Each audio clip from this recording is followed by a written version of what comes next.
My name is Michael Nicholson. I'm the Chief Financial Officer for Abilities of Northwest Jersey. The services we provide to individuals who are disabled includes therapeutic, behavioral management, occupational therapy, rehabilitation, community integration, community rehabilitation, all of the fun things that are active. Well, I think the challenges we're facing, transcends obviously our agency. It goes across not just our state, but throughout the nation. Right now, when you look at, you're going from a contract reimbursement to a fee-for-service payment under Medicaid. When I've traveled and spoken with different CFOs, different executive managers for nonprofits, they all say the same thing. Over time, it's hard because that rate is not sustainable. Well, we track through a few different means. Obviously, we've contracted with an electronic health record system, so we utilize the award software through Foothold. We have different platforms that we have to use, whether it's for HR, payroll, service provision.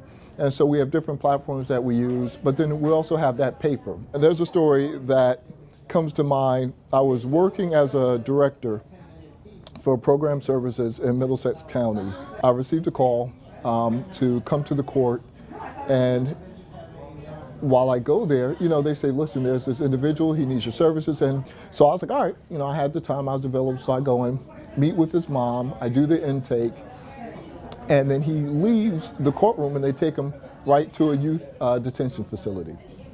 I go there and I sit down with him and start tracking, what are his intended goals? And he's kind of like really not committing to the process. And I go, look, you're gonna have a few days before you go back to court. No one's coming to see you. This is your opportunity to determine what do you want your life to be. It's a few years after this, and I'm going to a meeting, and this young man runs up to me. I don't know who it is, and he goes, Mr. Nicholson, Mr. Nicholson. So I must admit, I'm a little intimidated. I'm tall, but he's bigger. And so I'm like, who is this? And he's like, I have to tell you, I'm doing great. He said, I have a job, I'm working. And he said, I'm going home right now to make dinner for my mom. And so I'm like, oh, that's great. It took me a few minutes because he's just sharing what's going on in his life. It's after he walks away that I remember it was that same young man.